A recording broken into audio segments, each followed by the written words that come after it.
नौजवानों, जमहूर पसंदों, एक बार फिर बिला तमहीद, बिला खौफ, बिला खतर, जुर्रत, बहादुरी, अपनी शहीद मां की जमहूरियत पसंदी का निशान गुजरांवाला उन्हें पहली दफा आमद पर खुशामदीद कहता है। पुरजोर इस्तकबाल करें बिलावल भुट्टो जरदारी।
बिस्मिल्लाहिर्रहमानिर्रहीम।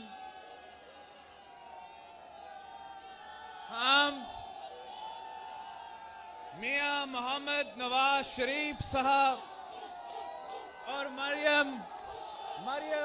मरियम शरीफ साहिबा के शुक्रगुजार हैं कि आज उन्होंने पाकिस्तान डेमोक्रेटिक मूवमेंट का पहली जलसा के मेजबानी की है।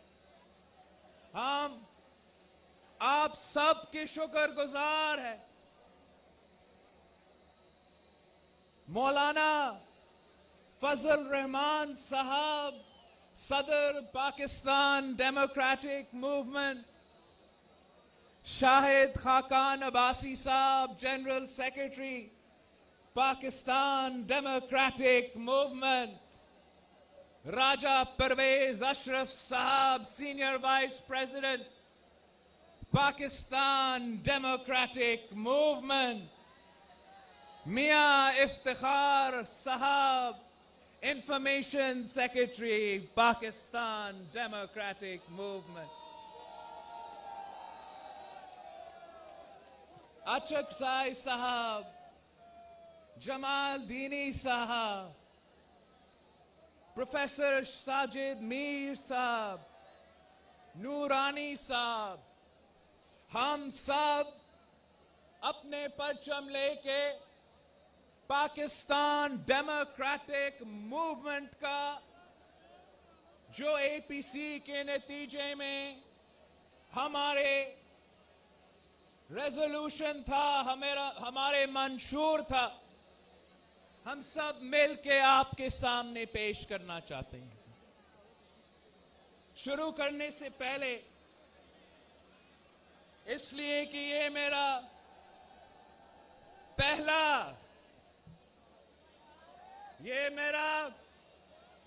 पहला मौका है कि मैं गुजरांवाला के अवाम से मुखातिब हूं, तो मुझे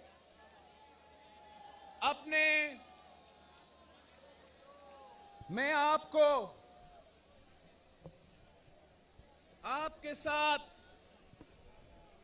उन बहादुर गुजरांवालों के शहरियों का नाम शेयर करना चाहता हूं जो पाकिस्तान पीपल्स पार्टी के जियाले होते हुए शहीद जुल्फिकार अली भुट्टो के शहादत के बाद, शहीद जुल्फिकार अली भुट्टो के अदालती कत्ल के बाद अपने आप को देखो, ये होता है सियासी कमिटमेंट। खुद को जिंदा जला दिया। गुजरांवाला का अब्दुल वहीद कुरैशी गुजरांवाला का याकूब परवेज खोकर, गुजरांवाला का शेख गुल मोहम्मद और गुजरांवाला का जुबैर शाद, ये वो पाकिस्तान पीपल्स पार्टी के जियाले हैं जिनकी वजह से, जिनकी कुर्बानी की वजह से आज भी भुट्टो जिंदा है।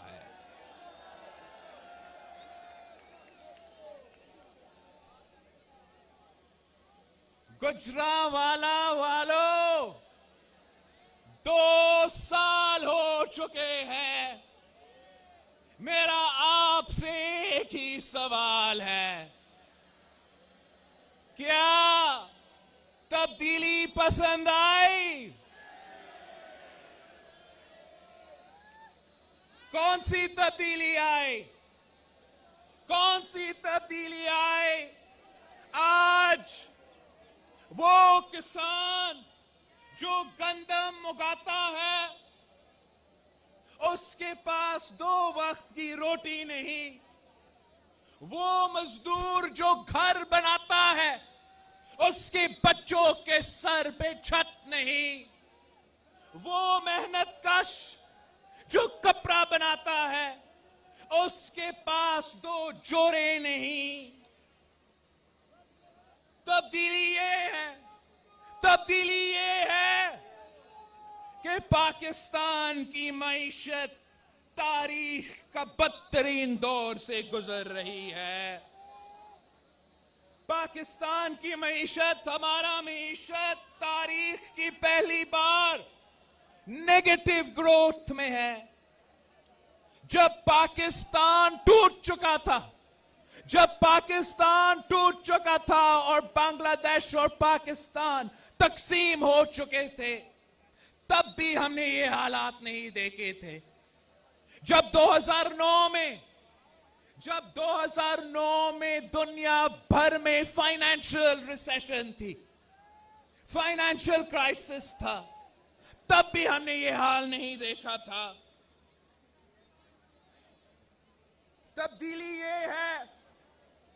तब्दीली ये है कि आज पाकिस्तान में तारीखी महंगाई है। तब्दीली ये है कि आज पाकिस्तान में तारीखी गुर्बत है।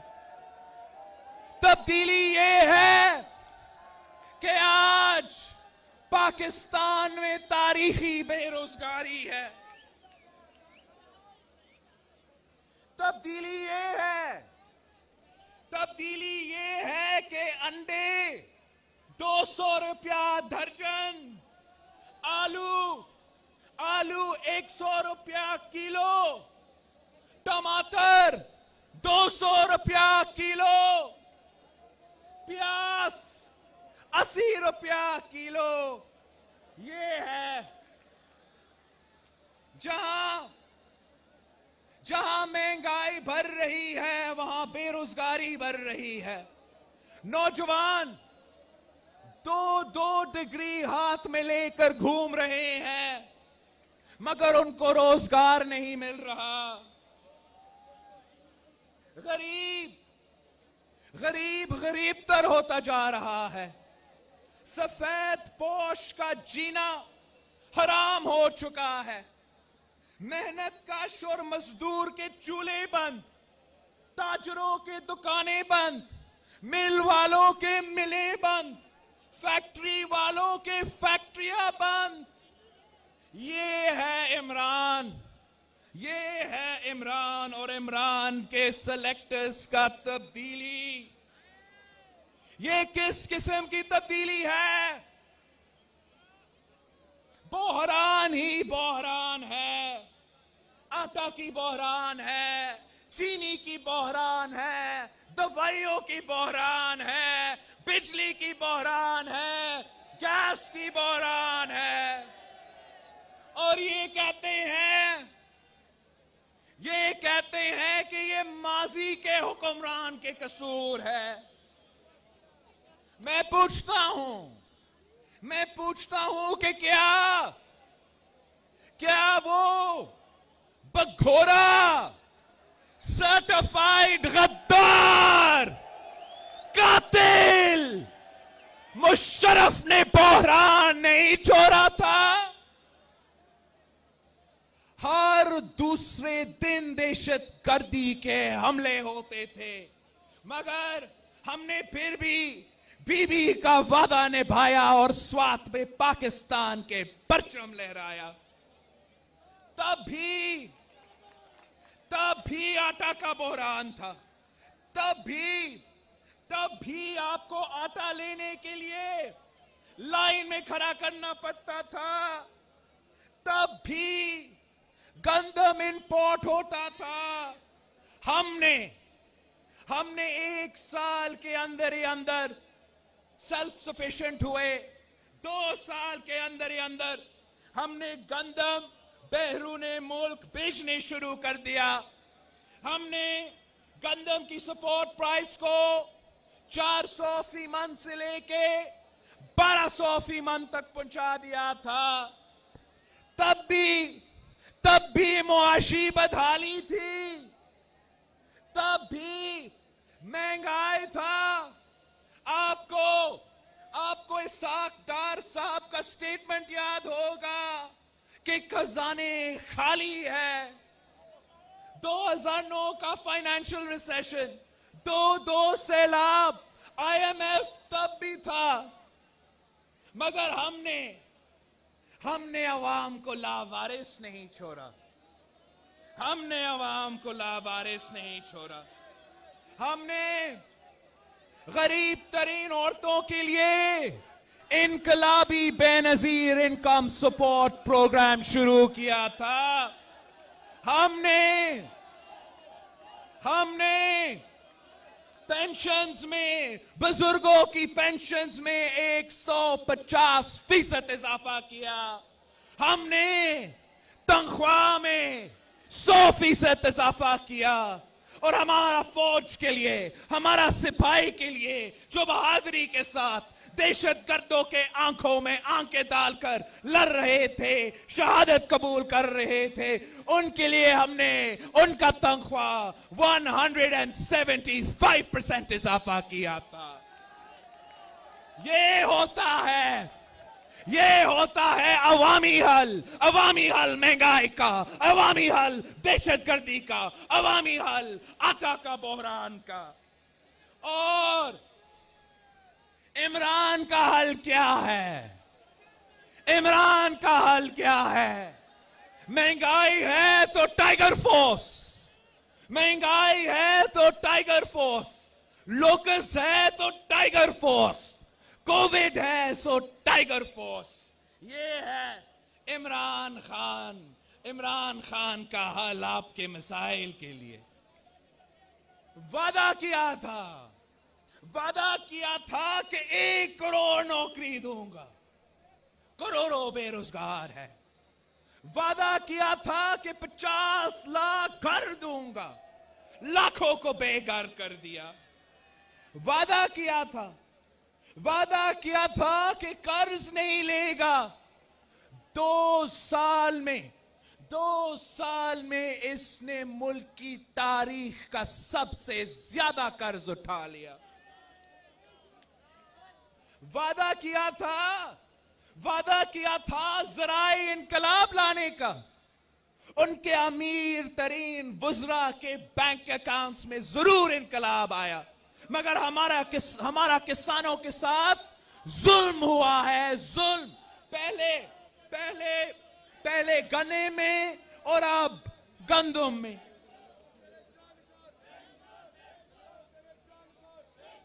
वादा किया था करप्शन का खात्मा का। करप्शन के सारे रिकॉर्ड्स तोड़ चुके हैं। उनका अपना अकबर एस बाबर, पीटीआई का फाउंडिंग मेंबर, बुनियादी रुकन, वो कहता है कि उसके पास सबूत है कि पीटीआई की फंडिंग भारत और इजराइल के शहरियों करते हैं, मगर कोई सुनने को तैयार नहीं। बीआरटी केपी का, पख्तूनख्वा का बीआरटी मंसूबा, उसमें इतना करप्शन, मुल्क का सबसे महंगा तरीन मेट्रो, उनके बसें आज खुद चल रहे हैं, मगर कोई आज खुद नोटिस नहीं लेता। के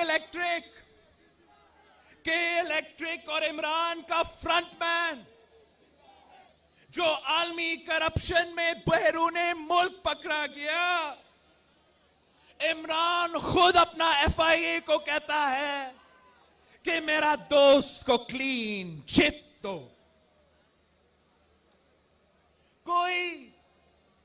कोई सिलाई मशीन से अरबपति बनती है, कोई पापा जॉन्स पिज्जा से अरबपति बनता है, उनके अपने दोस्तों के नाम पनामा में है, मगर कोई पूछने वाला नहीं।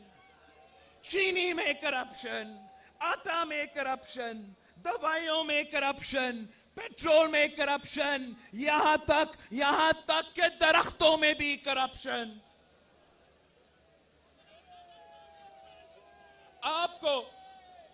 आप सबको ये पता है कि आम आदमी के लिए करप्शन भरी है। थानों में, कचहरियों में उनके अपने लोग कह रहे हैं कि पंजाब में करप्शन का इजाफा हुआ है। ट्रांसपेरेंसी इंटरनेशनल कहता है कि करप्शन में इजाफा हुआ है। ये किस किस्म का मजाक है? ये किस किस्म का मजाक है कि सदर जरदारी पे इल्जाम लगे तो वो चले जेल, मियां नवाज शरीफ साहब पे इल्जाम लगे तो जेल, फरियाल ताजपुर साहिबा पे इल्जाम लगे तो जेल, मरियम नवाज शरीफ साहिबा पे इल्जाम लगे तो जेल, मगर इमरान पे इल्जाम लगे, अलीमा बाजी पे इल्जाम लगे, आसिम बाजवा साहब पे इल्जाम लगे और कोई उनसे पूछता तक नहीं।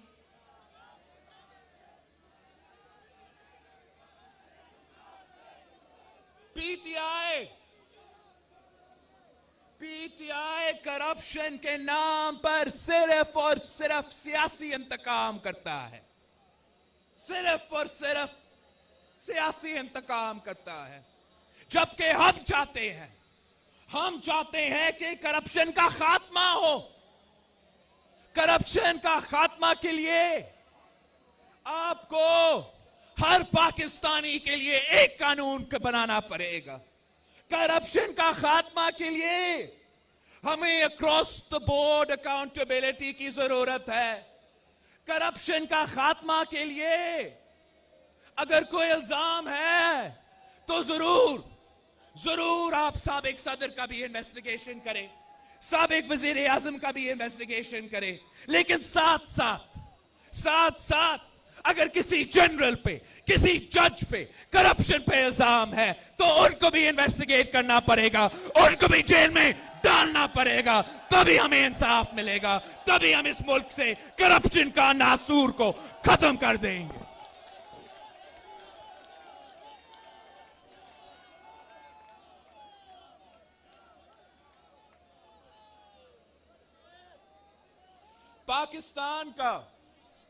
पाकिस्तान का सबसे बड़ा सूबा पंजाब पे अफसोस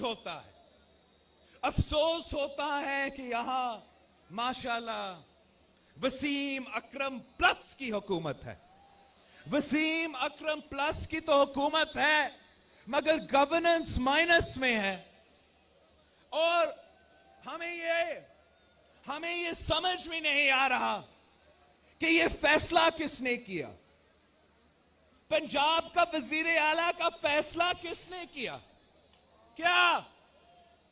क्या किसी जादूगरनी ने किया या खलाए मखलूक ने किया?